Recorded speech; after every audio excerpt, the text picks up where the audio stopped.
Wij zijn dat weer de laatste boodschap in de rij van boodschappen sterk geloven. En het thema voor deze zijn dat sterk geloven in betere thuis.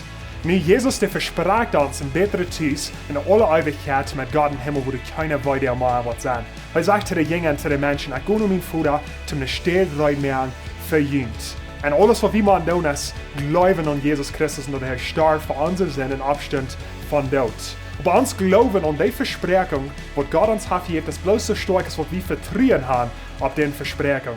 En so das Glauben, die verändert, wo wir leben doen hier auf dieser Erde. Wenn wir glauben, dass wir wollen ein Tag in ein besser zu sein im Himmel, dann leben wir nicht bloß mal für uns selbst, dann leben wir für den Nächsten. Wir wollen jeder Tag da, dass Jesus ist. Und wir wollen haben, dass andere Menschen sollen Jesus kennen. Wenn wir haben Glauben an eine Ewigkeit und ein besseres Thuis. Und das interessante Ding ist, wie diese durchschnittlich sind von den 5% von den reichsten Menschen in der ganzen Welt. So leicht ist es bloß bekämmert zu werden, über was uns angeht, unser Stab, uns Geschäft, alle verschiedenen Dinge, die ich in Gun habe. Und so leicht sind wir bloß entwickelt, so du bist, wir wollen uns so möglich mehr als möglich und wir wollen leben für uns. Aber wenn wir wirklich Glauben haben und das bessere Thuis, das verändert, wo wir leben tun.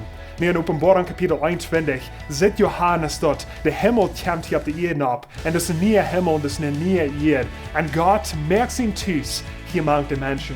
Und dann in Vers 4, und Gott wird in alle Thron von den Eeuwen waschen.